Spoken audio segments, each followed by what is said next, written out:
What's up, YouTube? This is Too Raw for TV.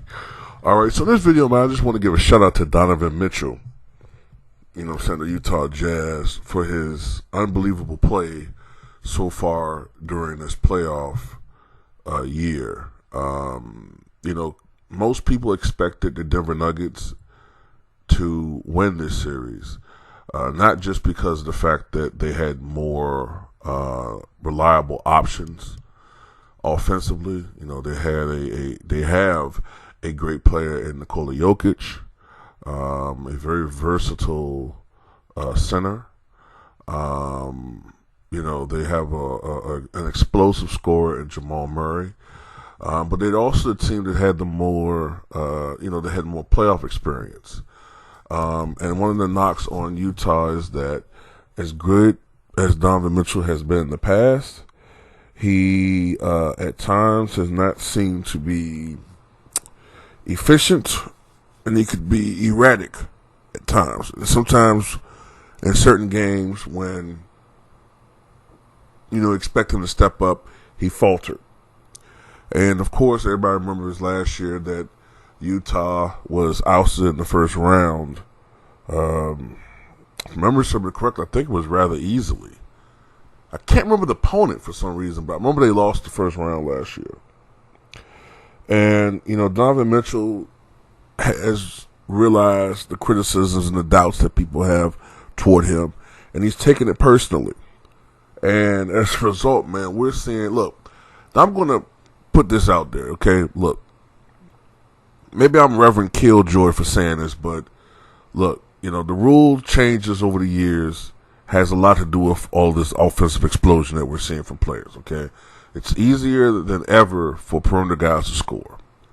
It's no coincidence that the other day the Raptors scored 150 points. There's no coincidence that 100 points came from the bench, something we hadn't seen in almost 50 years.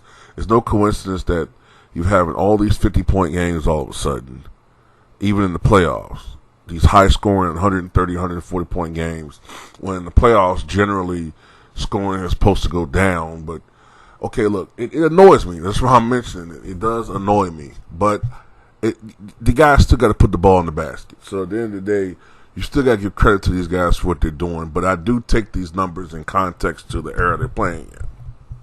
You know what I'm saying? But Donovan Mitchell is on the verge of leading his team to an upset over the Denver Nuggets.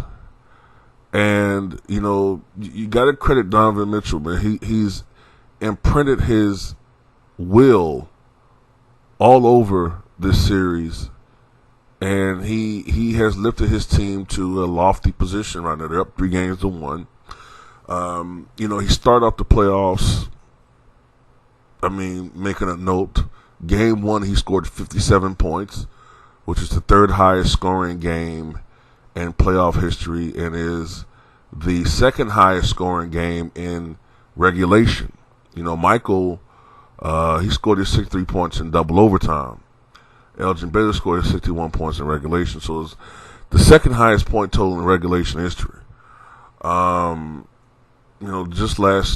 Just yesterday, in a game of, who can top who, he and Jamal Murray both scored at least 50 points. Murray scoring 50, a new career high for him. But he was bested by the 51 that Donovan scored.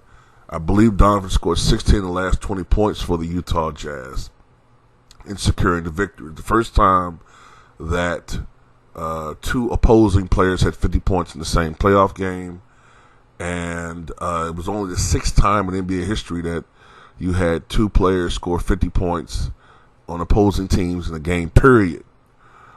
So, and I think he joins Jordan and Iverson as the only players in NBA history to have two 50-point games in a series. Iverson did that back in, I believe it was May of 2001, and their Eastern Conference semi-series against the Toronto Raptors. I remember the night that he won, that he actually accepted the MVP award. I think AI dropped like 54 or something like that night, or 52, one or two. And Mike, of course, dropped back-to-back 50-point games against the Cleveland Cavaliers. I think it was during the playoffs in 1988.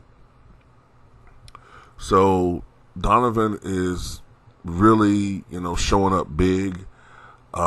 He's just not going to be denied. He's going to do whatever it takes for his team to win. He's really playing on a different level right now. And to me personally, even though I understand why Luka's getting a lot of hype, I think Donovan is the best player in the NBA right now. So far, he's averaging 39.5 points per game this playoff so far, to go along with, I believe, 4.5 rebounds, 5.8 assists. He's shooting 56% from the floor, 51% from three, and 96% from the foul line. And, the thing about Donovan, you got to remember, is he's only 6'1", but he plays like a guy that's 6'6", 6'7". But you will forget that he's not a big guy, but he's just playing on a different speed and a different level right now, So, I don't know how long he can keep this up. Playing at this particular level, I think for a guy his size, it could burn him out eventually. Probably will. I'm not wishing it on him, but to take on this type of burden offensively has to take a toll on you, even without the defensive forces that we had in the past. But still, he's going to need help eventually if they are able to overcome Denver and move to the next round. They can't just play hero ball with Donovan. Other people are going to have to get involved offensively as well. But still, remarkable performance so far by Donovan. Tell me what you guys think.